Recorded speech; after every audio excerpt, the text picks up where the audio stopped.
Now, the Tamil Tigers' new leader has told Channel 4 News that hundreds of fighters are under his command despite the Sri Lankan Army's devastating military assault in May.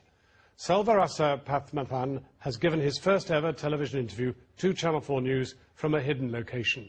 Sri Lanka insists he's a terrorist guilty of atrocities, but he tells us his efforts to meet officials for talks have been turned down and the war is very far from over. Our Foreign Affairs correspondent Jonathan Miller has this special report.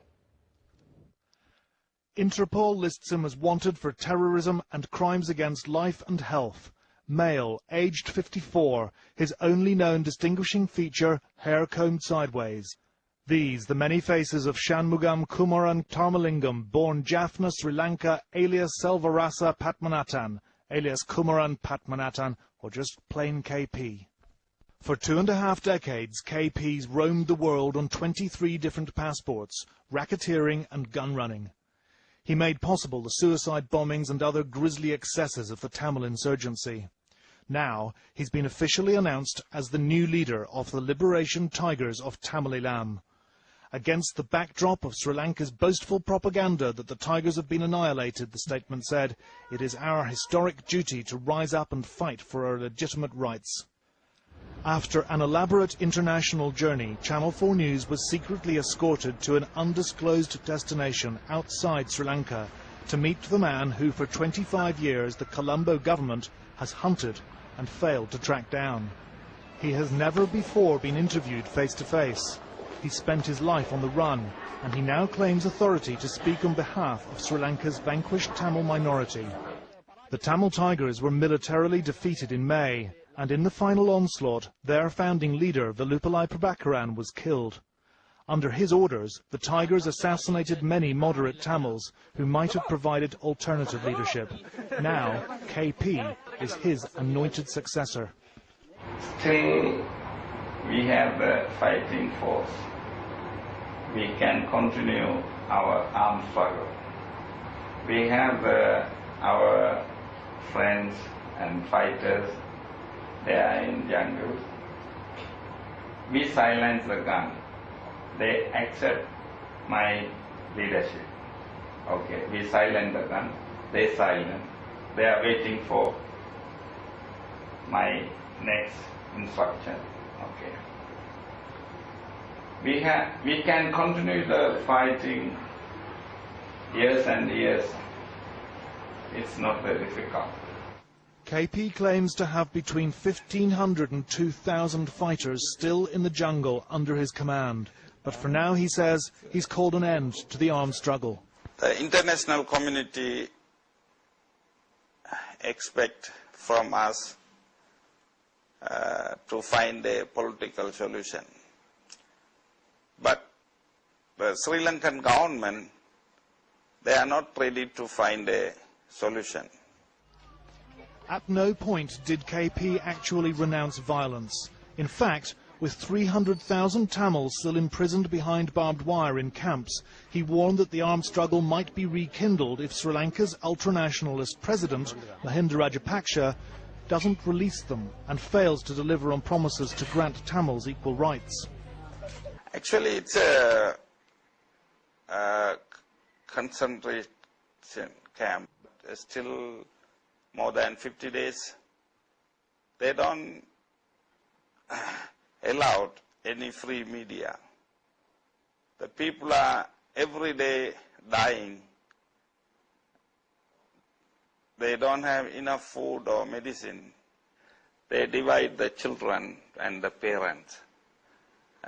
They divide the husband and wife.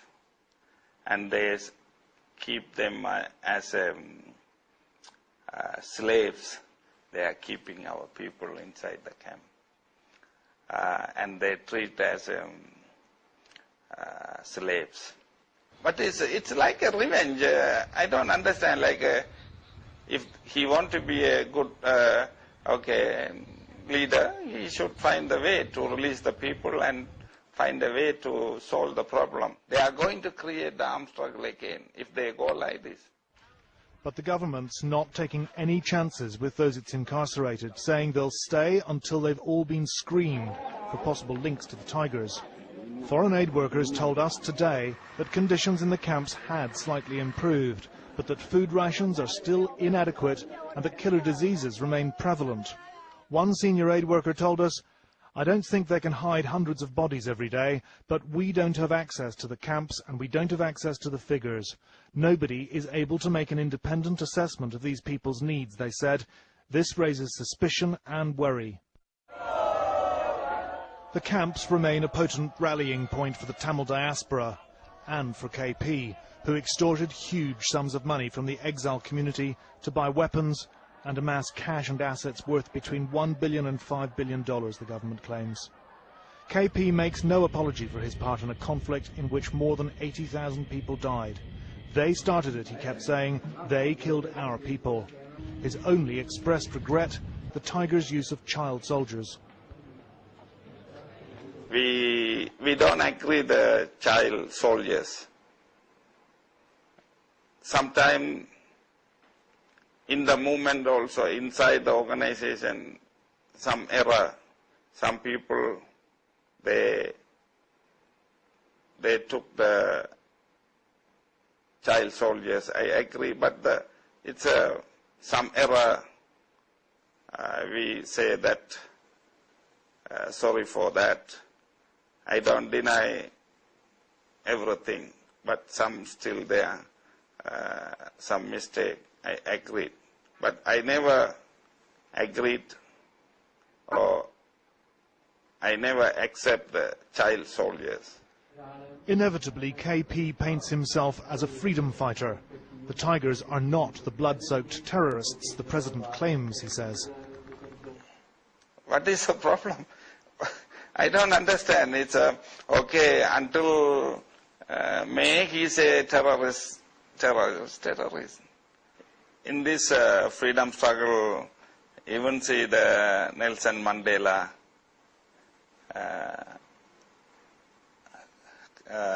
say the Arafat, Yasser Arafat, they are the wounded persons.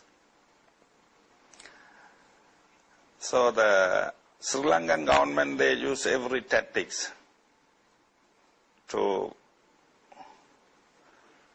wipe out our freedom struggle. In happier times, a picture of tigers playing with leopards in Sri Lanka's northern jungles when the dream of an independent Tamil Elam was still alive, and so was Vallupillai Prabhakaran, here on the left. And that's the elusive KP, right in the centre, exactly where he finds himself now. The man who built the Tigers' military might, now in charge, by default, of an organisation that's been militarily crushed. No option, really, but to pursue a different path. KP's claim of legitimacy as leader resting on the fact that he's the sole survivor of Prabhakaran's inner circle. He was my best friend, he said. I don't know how I'll recover. He says they shared the same dream. Save my people and give the freedom for them and let them stay peacefully without the bombing sound and without shooting fire. Let them free our children, go to school and they play and they catch our hand and play, and it is my life dream. It's nothing else. And with that, the tall man in the baseball cap, who says he's learning to meditate to help take his mind off things, and who likes to go jogging, returned to his life on the run. That exclusive interview with Jonathan Miller there, well, in response to the allegations made by Pathmanathan, the Sri Lankan High Commission in London told us, "We do not recognise Selvarasa Pathmanathan as the leader of the Tamil Tigers, or LTTE. No such organisation exists in Sri Lanka because the military operations in May saw its total elimination. Selvarasa Pathmanathan is wanted by Interpol for his many atrocities. We are willing to negotiate a peaceful solution. We are currently talking with moderate Tamil political parties." And the LTTE claim that Tamils are dying in camps is totally untrue.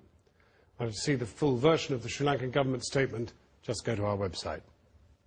Now, a report into the policing of the climate camp protest at Kingsnorth Power Station in Kent last year has criticised the way police used stop and search powers. With the details and more of the day's news, over to Krishnan. Around 1,500 people attended the camp